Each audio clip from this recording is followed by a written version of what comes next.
good one that we always talk about because we find it's at the core of a lot of problems that salon owners have, especially when it comes to something like a price increase or selling retail or anything to do with, especially those two topics, or even clients rebooking, is belief systems. Yeah.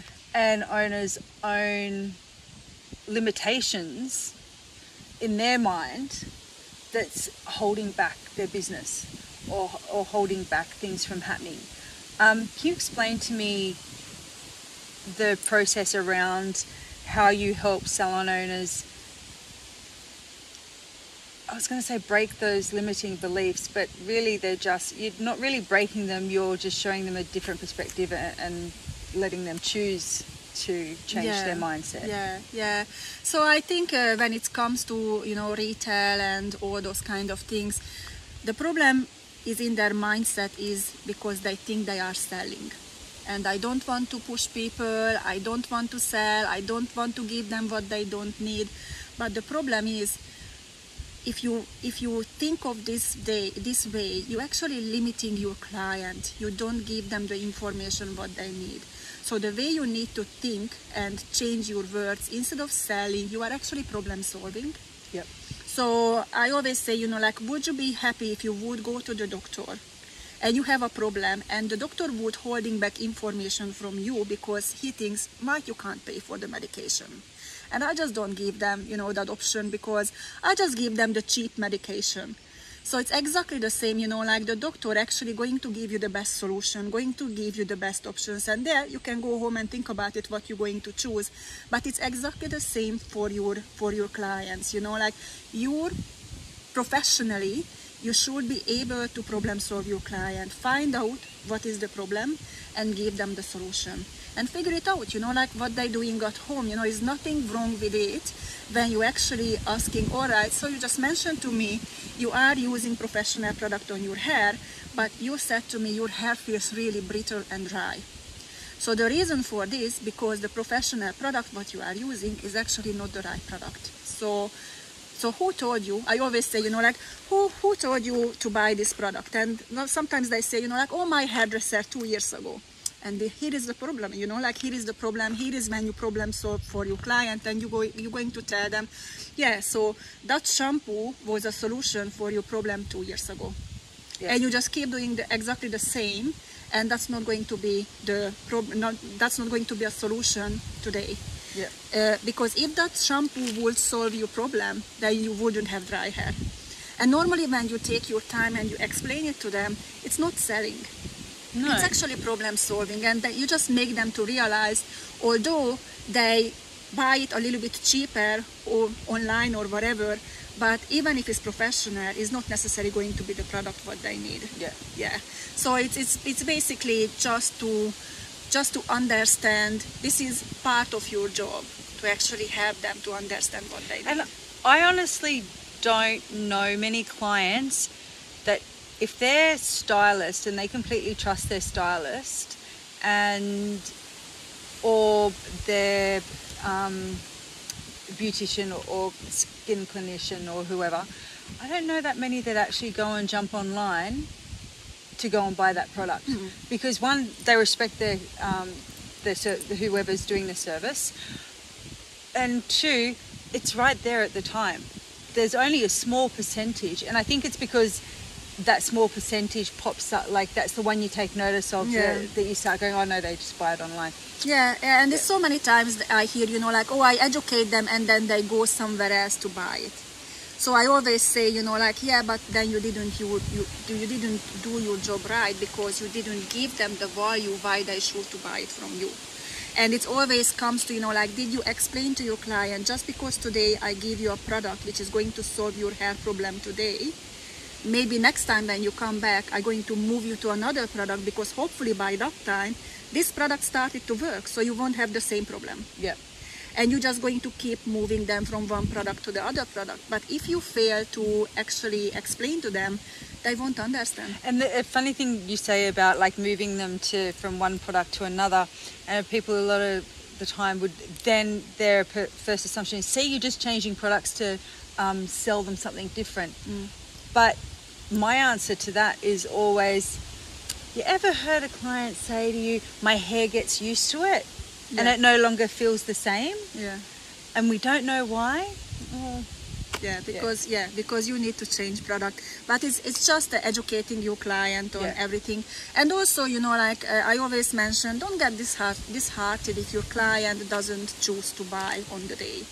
You planting the seed, you actually educating your client, and you know, maybe one day they will say, I'm ready to buy. And it means that you're consistently reassessing and talking to them about it. So yeah, it's just, I think it's that consistency that builds up that trust, right? Yeah, absolutely. So we were just talking before about limiting beliefs and stuff, and I just said off camera to Adriana about the story, and then we're sort of having a laugh because the one I come up with is the YouTube. You see it on YouTube a lot, or the what do they call them? Gold diggers. Have you seen those gold digger things where the guy's all dressed in a baggy tracksuit or whatever and tries to talk to the girl? No. You haven't seen this? No. So, okay. I probably spend more time watching junk than Adriana. So this guy, he's all just in daggy, homeless kind of clothes, or gangster kind of looking clothes, and he goes up to try and talk to the girl that's all, you know, that, and she brushes him off. And he's being really nice, like he's not being sleazy, he's being nice. And then the next thing, someone pulls up in a Porsche. And they go, oh, here, mate, here's your car. And he goes and gets in his car, and the girl's running around going, hello, hello. And for me, that's kind of like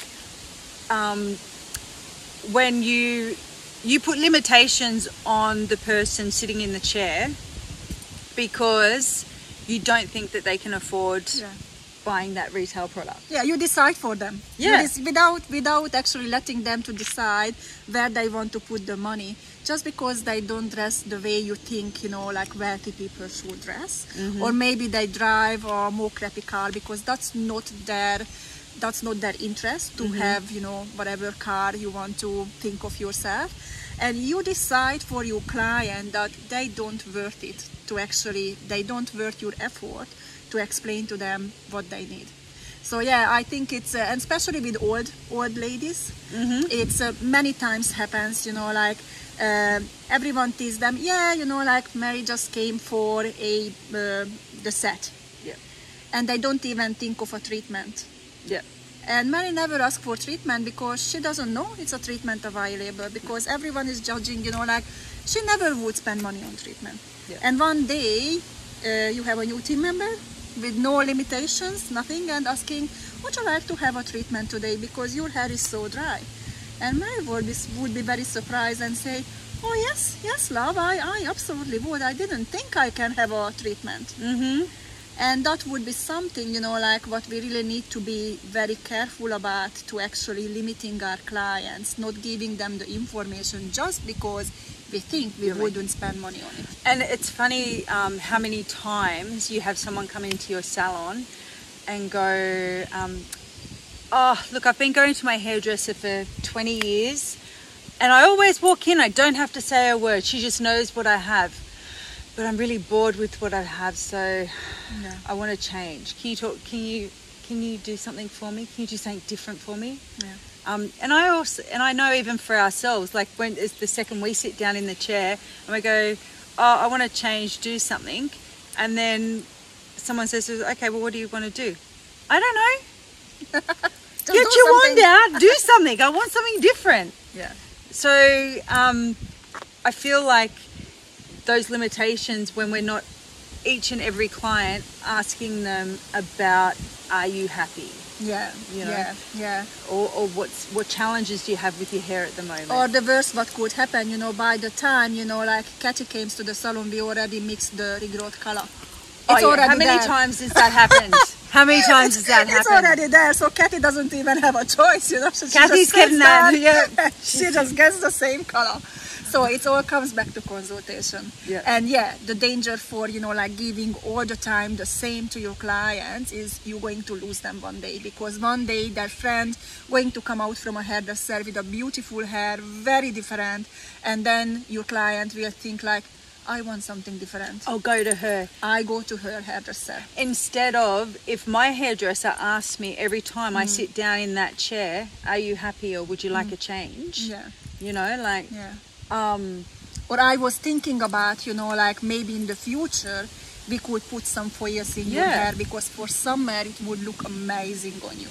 and it doesn't take much to stop and look at your client's hair when they're sitting down, they're having a chat to you and what have you, is to stand there and you look at it and go, what could make this stand out? Yeah, exactly. What could I do to make this unique? Because no one wants to have the same hair as Joe Blogs down the skin.